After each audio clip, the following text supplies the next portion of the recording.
welcome our virtual water cooler friends to the 27th episode of Into the Filmverse. What is Into the Filmverse, you ask? Well, that is a wonderful question. It's a movie fan podcast covering all types of film content, including movie news, new releases, and variety of past releases. It is hosted none other than by my lovely friend here, Bryce Payne, and me, Mytchel Chandler. Today we are discussing breaking film news, various content we watched throughout the week, and Tom Hanks' film Castaway. If you want to see our reviews for films we talk about today or get our thoughts on other films, be sure to join us on Letterboxd, the social network for film lovers.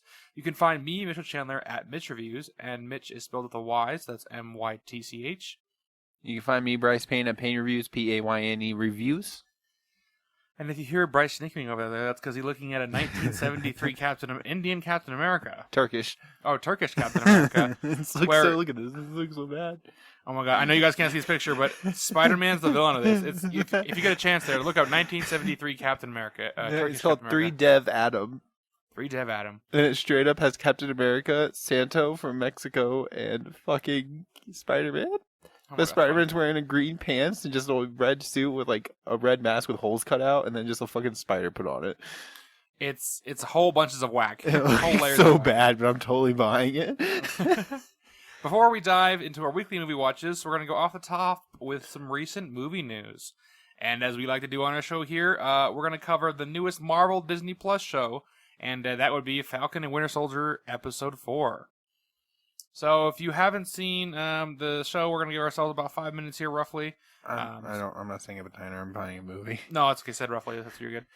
So in about 5 minutes, just skip ahead for about 5 minutes if you don't want any spoilers. Fuck John Walker. I hate this Party City motherfucker. Let's just say that right now.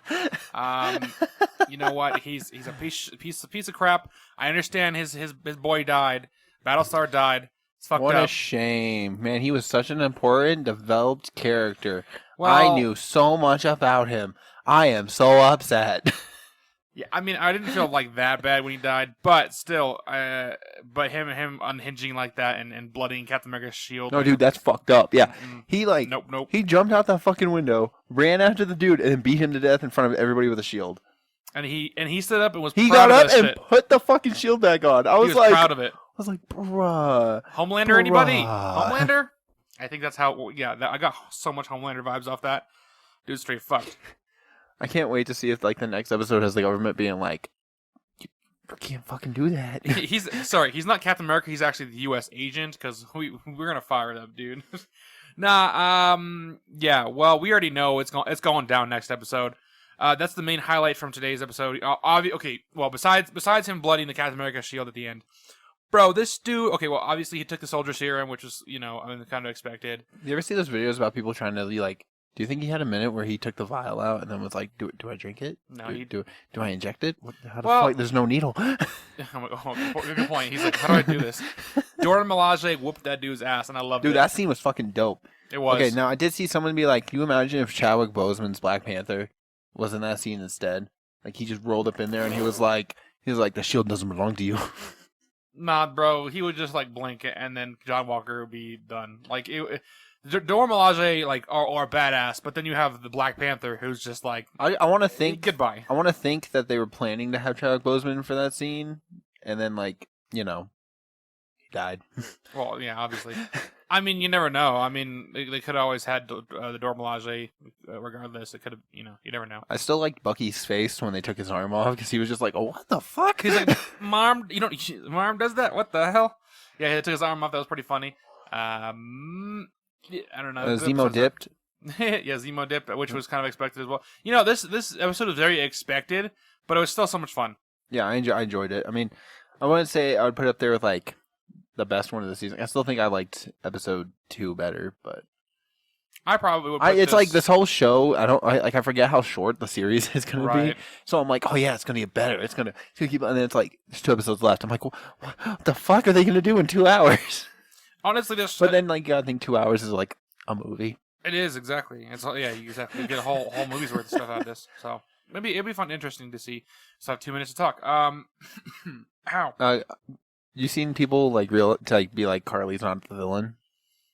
Do you know why Carly's not the villain? I don't think she really is. But do you know why people know she's not? She has an iPhone. Oh my god. Now, No. I shit you not, Apple has a thing where they do not let villains use iPhones in movies or TV shows. Oh yeah, you're right. If they ever have an iPhone, they are not a bad guy. Yeah, I remember that being a thing. No, it's not even that. It's not even just that, but it's also, well, that's true. But my whole point is that she's been getting texts from the dude that like she stole stuff from. Oh, fuck, what was it? The power broker? No, fuck the power broker. I don't give a shit about him. I was thinking of someone else I was gonna say, and then I totally like blanked it. Oh, Sam talking to Carly. Yeah, that was a great scene. Dude. Fucking deserves to be Captain America. Honestly, yeah, he's such good at it. He's like, I agree with your fight, but I don't agree with how you're handling it. And I was like, that's some yeah, fuck yeah. Yeah, that's how you do it. That's how you de-escalate shit. And then John Walker's like, what's up, motherfucker? I'm in the house. I'm here to fuck shit up. Ho, ho, ho. It was interesting to me to see why. Okay, because the scene before that was Bucky saying you're not going in there, and then, and then he just lets him in, and I'm like the next scene, and I'm like, what the fuck? Bucky could have laid him out if he wanted to. Yeah, I know exactly. So I'm not confused. And then I don't know. Yeah, the whole I'm like starting to like Zemo more and more as the series goes on, which is cool. I know. I've come to realize that like in Civil War, he was a very one-note character. He was like, I am just the typical bad guy, and now he's like, yeah, would you take the serum? You didn't hesitate. Nice. You should have had it. Exactly. So yeah, I mean, it's a lot of fun this episode. Really, this episode was just like a precursor to how explosive the next two episodes are. Yeah, I'm so hyped, especially for episode 5, because every single person that's worked on the show says episode 5 is the one they're most excited for people to see. Exactly. So I'm super excited for it. Only a few more days here. I mean, I guess for a few more days for you guys for the finale. So we'll hopefully get that, and it'll be a lot of fun. All right. So that was all for the spoiler discussion of Falcon and Winter Soldier episode 4. And now we move on to some of our other movie news. What have we got for us today? The Hitman Wife's Bodyguard trailer came out. I haven't seen the trailer yet, but the follow up to Hitman's Bodyguard. Looks like a ton of fun. Just a bunch of explosions and action, and Ryan Reynolds and Sam Jackson together. Pretty much the exact same. Yeah, that's pretty much what I want. So a lot of fun. You know how many I'm surprised you haven't seen the trailer yet because you sent it to me. I totally forgot to watch it. I thought you were sending it to me. I was at work when my dad sent me to it. I sent it to me because he really likes the Hitman's Bodyguard. And I was like, oh, I'll watch it later. And then I just sent it to you because it came in. I was like, here you go, Mytchel. Like here. And then I just never watched it. Oh, my God. I totally was like, I'm going to watch it when I get home. And I did not. I watched Trial of Chicago 7. Sweet. Well, yeah, I mean, that's coming out. Hitman Wife's Bodyguard soon. Another trailer that came out, which is Army of the Dead. That's Zack Snyder's new Netflix film. Yeah, I'm like, oh, Mytchel, we got to watch this. He's like, I already seen it. I was like, and then you didn't even watch it. Yeah, I was like, why the fuck do I even try? I don't even care. I give up. So you send me anyways. So yeah, so that came out. It also looks fun. I watched about 3/4 of it, and then I was like, well, I'm already in, so I'll watch that. Next up, we also have Arclight and / Pacific Theaters. They officially shut down, closed the doors. Never heard of them. They must be shit. Oh my God. No, I heard they're. I mean, they're more of a smaller independent theaters, but they're like more of a small chain, not like a Cinemark or AMC. Who I mean, they lasted a year or so into the pandemic. Right. No, exactly. I couldn't say pandemic without saying pathetic. But yeah, great. So those shut down.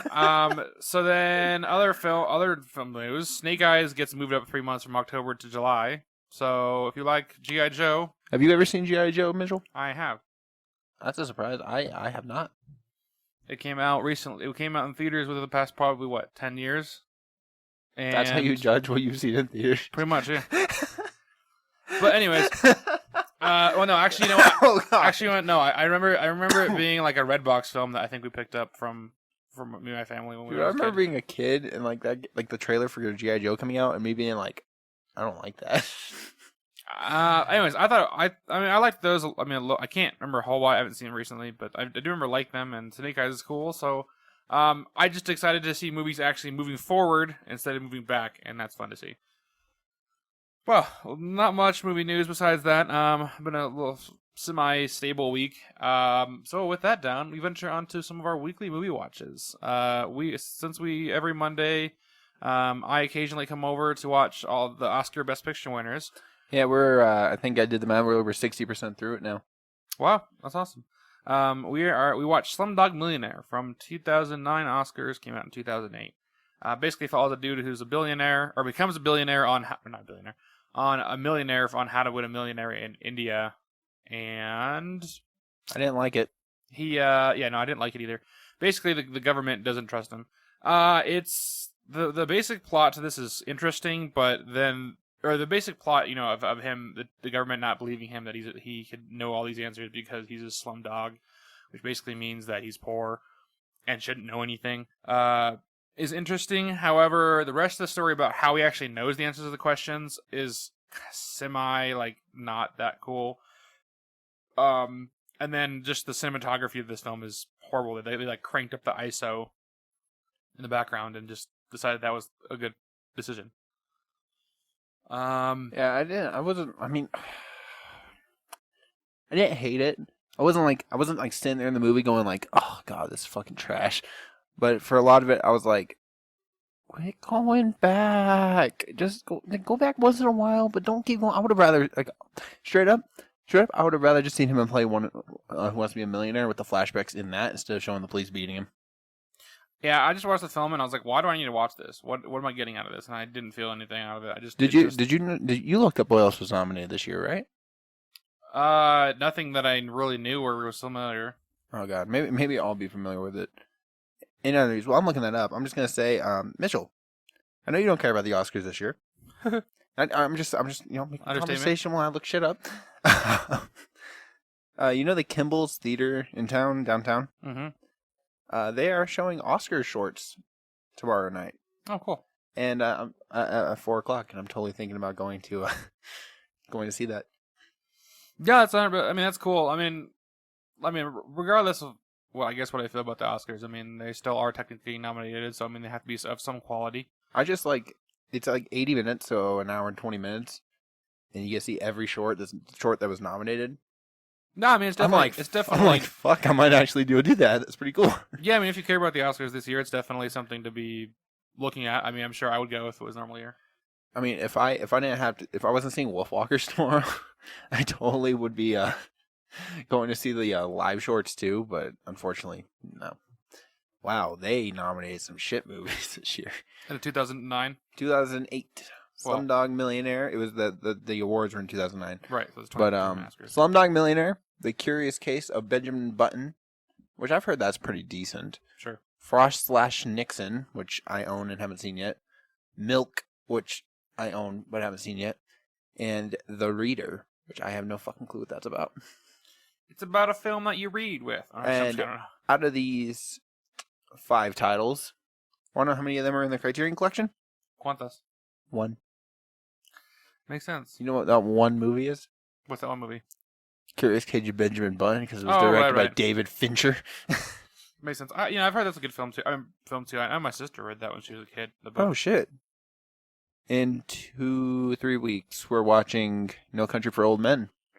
I was gonna put that on my list of movies I want to make you watch. Oh, cool. And now I don't have to because it's actually won Best Picture. So I guess I have to show up that week. I don't know. If not, it's alright. We'll just watch the old one.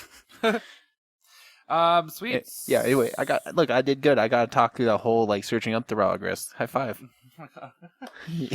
So Slumdog Millionaire, not the greatest, but what else did you see? Did you see anything else this week that you would like to talk about?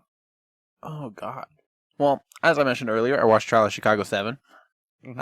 Mytchel and I have already talked about this on the show. It's last year sometime. Yes. I guess it has been a minute. I think it was last year. If we talked about it on the show, I don't actually remember if we did or if we just mentioned it. No, it was definitely a major title thing we had. But I watched it because my wife hadn't seen it yet, and we watched it, and she really enjoyed it, and I still think it holds up as a pretty fucking solid film. Definitely a good flick. Definitely not my pull for Best Picture because it just doesn't. The second time watching it, it didn't have the allure. I wasn't pulled into the story as much. I was like. It was one of those ones just kind of one. I know what happened, so I'm like, whatever. Right, exactly. I watched Showa. Oh yeah, was that the 9.5 hour film? Yeah, the 10-hour long documentary about the Holocaust. Impressive. You know what I watched this one over, guys? Snyder Cut. Oh yeah, I kept giving him crap because The day before, I was like, nah, man, I can't watch the Snyder Cut. It's too long. It's 4 hours. And then the next day, I was like, I'm going to watch this 10-hour-long documentary on the Holocaust. yeah, I saw that and I was like, that sounds like a Bryce move right there. That's a Bryce Power move. I watched a movie with Willem Dafoe in it. Oh, you saw his little wee wee? Apparently, his beep is so big that they had to use a double because it was so big. Oh my god. So that's when I looked up his Wee wee. there's His a video ding-a-lang, of him song. dancing naked, and like God damn. It's a swinger. I don't. It's so awkward to talk about because I know people are gonna listen to this, but like, What? You can't talk about William Dafoe's dick? I mean, he has a dick and it's probably pretty big. it's not probably. Apparently, it's fucking like massive because apparently they always use doubles and shit because it's just too big. Wow. His dick's too big, so he can't use it.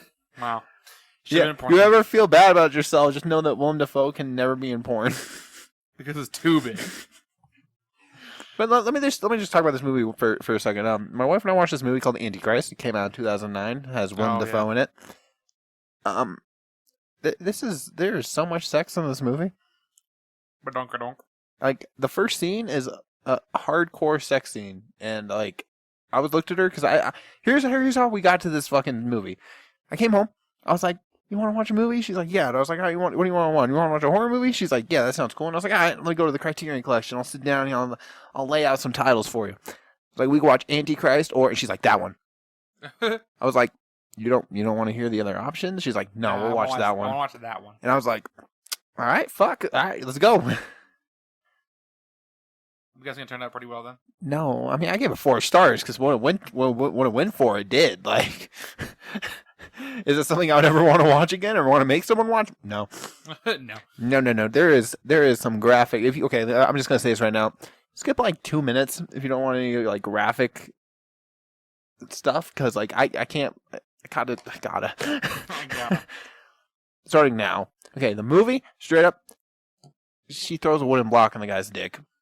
Bow! And then jacks him off and he squirts blood. What? Takes a hand drill, drills his leg, puts a... Thanks for the sound effects you're really adding to. She puts a wheel on his leg. And then like she spends the most of the movie trying to rape him. And succeeding. Give me a ball, let me lick those legs. And then she cuts her clit off. Yeah, she cuts her little ding-a-ling on the vagina off. It's fucked up. I hated this movie. I mean, I did what it wanted to do. I'll give it that. What it went for, it did. But would I want to watch it? No. Would I want to make you watch it? No. I wouldn't put someone through that. No. That's understandable. I mean, it definitely sounds like an experience. Salo, I'm like, yeah, fuck it. Everyone knows that's gross. But this movie, I was like, it can't be that bad. No, it's bad. It's bad. Okay. Damn. Well, that was crazy. And then I watched a movie today called Fear and Loathing in Las Vegas. Oh, you said it was also... Drug Trip. Trippy. And Johnny Depp's in it. And Benicio del Toro. Oh, and Spider-Man. Right? Oh, yeah, Tobey Maguire. I was like, Benicio del Toro's not Spider-Man? What the fuck? Tobey Maguire's in it. My boy Spidey. Tobey Maguire has a cameo. Christina Ricci, who played Wednesday Addams, has a cameo in it. Cool. Yeah, it's pretty cool. The whole movie is just Johnny Depp on acting like he's on drugs and being fucking weird. Wow, I mean that's pretty cool. Was it was a fun film though? I mean, it was just a trippy film, man. Like, there's like a scene where he wakes up from his drug-induced coma and like has a fucking microphone taped to his mouth, is wearing a dinosaur tail. What is this? And, Saw? Wakes up and like walks through the apartment. And he's like talking to himself. He's like, "It's so fucking weird right here, man." And like looks over and there's like chicken legs in the toilet. Oh, this is just this is like party version of Saw. What the hell? It's so fucked up. It's great. He leaves one hotel, drives, gets pulled over by a cop. And the cop's like, "You got to take a nap," and he's like, "I can't. I've been up for 4 days. If I take a nap now, I'm gonna be out for 20 days or 20 hours." That's hilarious. And then he drives to the plane, gets in the phone booth, and like calls his like lawyer. He's like, "Hey man, I gotta get the fuck out of here. I'm on my way." He's like, "Did you get my telegram?" He's like, "What telegram?" He's like, "You gotta go back to this hotel. There's a police conference. You gotta go like cover it." And he's like, "God damn it." No, yeah, I'm staying poolside. Yeah, I'm just fucking with you. But don't come here. They don't like foreigners. And then hangs up. Wow. And then drives back, and the guy's already there. Yeah, that sounds funny. I like that. It was a strange film, man. But like, I had fun with it. Like, it's made by Terry Gilliam. I know that doesn't like ring a bell with you. It will with one thing he's made: Monty Python and the Holy Grail. I love Monty Python and the Holy Grail. He also made Brazil, Time Bandits. I mean, he's made a lot of weird shit. So, like, that was one of my main things when I saw, like, this was the next step of my Criterion watch. I was like, oh, I'm so fucking excited because Terry Gilliam. See, now you made it relatable for me, and I understand. I was like, all right, I see it. He made Monty Python? All right, I'll give you a chance He makes else. weird shit, man. Makes sense. I think he made this movie called 12 Monkeys with Bruce Willis, and I'm totally going to order it next check. That sounds horrible. Time traveler goes back in time, and it's Bruce Willis. So I don't know. Well, you said 12 monkeys, so I just immediately thought of that monkey thing. And then, what did Paul do, or what did George do? I don't know. And then I just thought of Bruce Willis in time travel. That just sounds like Looper, but worse. Terry Gilliam. He directed My Python and the Holy Grail, Fear and Loathing in Las Vegas, Brazil, 12 Monkeys, The Fisher King, which has Robin Williams in it. Yeah, he's made some weird shit, bro. I would expect none less from the person that directed Monty Python and the Holy Grail. So He also made Monty Python, The Meaning of Life, which I haven't seen yet. But I haven't seen any other Monty Python besides that one. Because it's the best, probably. Life of Brian's pretty okay, but he didn't direct that, so I just, yeah. It is what it is. He acted in it because he is one of the members of Monty Python. Oh, wow. That's pretty cool. I didn't know that. And he wrote Life of Brian, but he didn't direct it. Okay, so he's very much in sport. He's part of that, the whole thing. Yeah, he a weird man. He's a weird dude. Sweet. Well, with that, he likes midgets. I'm sure. Every single movie I've seen of him has midgets in it.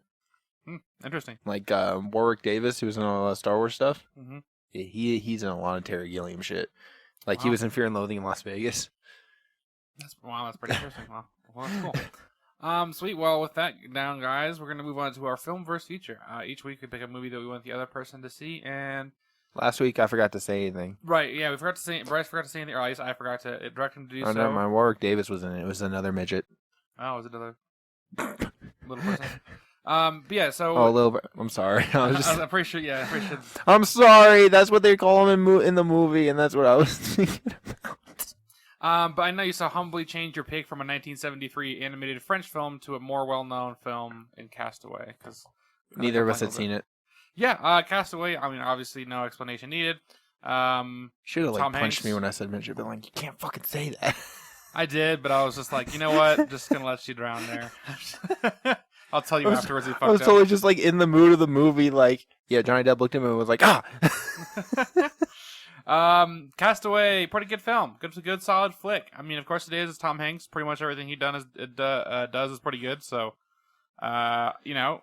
Once you get past the fact he's Woody, but yeah, it really takes every time I turn on a Tom Hanks film. I swear, all I hear is Woody for like the first 5 minutes, and then once I see his face moving and talking and not see Woody, I'm like, okay, I get it. But I swear, the first like 5, and the same thing with Tim Allen actually. Whenever I would see him on screen, I just hear buzz. That's fair. Mitchell, what did you think of Castaway, the movie that is so highly regarded?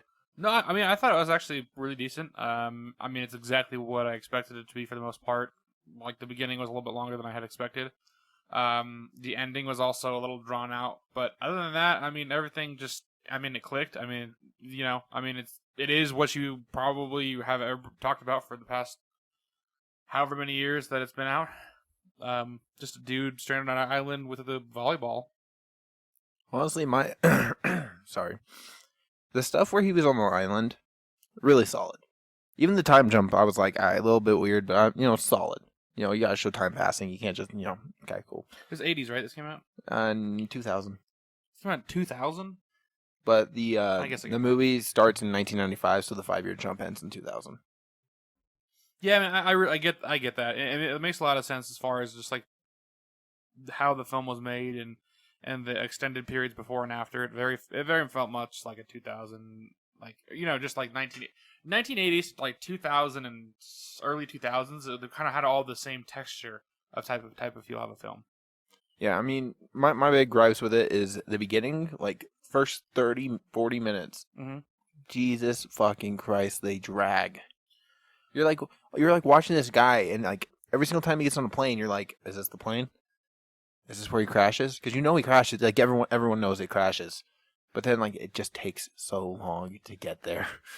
Yeah, and then they throw these little like things like best sailing awards in his house, and I'm like, how dare you, bro? You're just like you're setting up all this shit to like be like, oh, but remember he can sail really well. He can do it. He can do it good. Oh, he really likes time. Yeah, ha ha.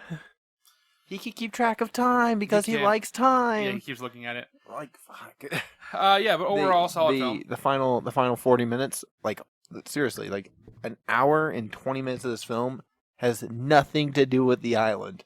No, I don't necessarily think it had to. It just those two the piece at the beginning, and the piece at the end. They drag. They fell out of place. Yeah, I mean, I would say it doesn't feel a little out of place. I just feel like it feels just a little too long, more than anything. Yeah, because like they could definitely shave those down, and it would be a better, tighter film. Yeah, you could easily take 40 minutes out of this film, and it still would have been fine. The island part felt very tight, and it didn't drag on anything in there. Like you were very interested in how he survived and what was going on. And even when he started losing his mind, like you're like, all right. He like kicks Wilson. He's like, "No, Wilson, where are you?" And like Mytchel's over there laughing and like being like, "Wilson." Exactly. I mean, that's just the whole. I mean, that's what everybody says, just Wilson. That's the whole point, which makes sense. I mean, that's what Castaway is, just Wilson. Yeah, I mean, I think I cried a little bit at the end when she ran back in the rain, called after him, and kissed him. It was cute. I like that. You're like, if she didn't have a kid, she would totally leave him. And I was like, yeah, you're right. And speaking of romance, I have to ask, have you ever seen this film? Can't Buy Me Love? I have not. Okay, so I'm gonna announce my films we were interested in now, which is that. But I was about to choose Straight Outta Compton because I really do want you to see that because we keep pestering you about it and you don't want to see it, but at least you don't want to see it just by yourself. And I do want to have you watch that. However, I just thought about romance films, and that's one of my favorite romance films is Can't Buy Me Love. Is this Tom Hanks in it? Because I'm pretty sure that was Tom Hanks. Who the fuck was that? Patrick Dempsey, the guy that plays McDreamy in Grey's Anatomy. I haven't seen Grey's Anatomy. You'll know his face when you. I mean, at least as an adult. I've probably seen him in something. I just like Actually, let me just. Patrick Dempsey is this dude. Patrick Dempsey. He is 55 years old. He is, but not in that. The movie came out in like 1980. 1987. Well, yeah, 1980s. No, he was in Dark of the Moon. Is it Transformers? Yeah. Really? Yeah. Interesting. Let's see. He was in Scream 3, so I definitely saw him in that whenever I watched that. Brother Bear 2. Alright, that's weird. That's an animated film, but that's still kind of weird. Transformers Dark of the Moon. He hasn't been very much I would know. But Can't Buy Me Love. I'm just going to read it for you because I can explain it, but that's not work. Okay, so nerdy high schooler Ronald Miller rescues cheerleader Cindy from parental punishment after she accidentally destroys her mother's designer clothes. Ronald agrees to pay the $1,000 outfit on one condition, that she will act as though they were a couple for an entire month. Pretty much that's the entire plot of the film. Not bad. It's very simple, but it's a lot of fun. I have a question. Sure. Do you want to see who hates Castaway? Yeah, go ahead. I had my first kiss during this, and it was horrendous. Like this movie, white people love the volleyball thing he imprints on. Specifically, white people, apparently. I mean, it's Wilson. I don't know what to tell you. One person said, "Wish this movie had been cast away before I suffered through watching it." It ain't even that bad. It's just a film, This is the best one. I don't know if it's the best one, but it's long as shit. It says, rating it a 0.5 star because for some reason HBO reruns this movie every 2 days, and I've heard it playing in the background every fucking time while I'm doing shit. At this point, I know more scenes and dialogue from this movie than I do from my favorite movies. If I have to hear this godforsaken soundtrack one more time, or Tom Hanks fucking Wilson, I'm sorry. Shit, one more time, I'll fucking drive to the opposite of whoever the fuck they schedule hanging out this movie. Find the people doing this and twist their spines like a wet towel. Maybe you should just turn off just HBO. Change the channel. Yeah, just change the channel. That's your issue, bro. Come on, get over yourself. Oh my god. I guess actually speaking of Castaway, one of the things that I had mentioned to Bryce is that it really is just a Green Arrow origin story. He's basically just Oliver Queen. And the second thing on top of that was that there's a part of the ending. Oh well, I'll think of it later. But yeah, basically just agreeing on our origin stories. What this is. This one guy. Oh, and then they never revealed the package. Yeah, fuck them for not revealing what's in that package. This one thing is four words. It says very boring, no talking. But there's a talking like a lot of the film, like more than half the film is talking. I feel like, anyways. Well, everyone, thank you for joining us as we talked a slew of movie news, Castaway, and various pieces of content we watched throughout the week.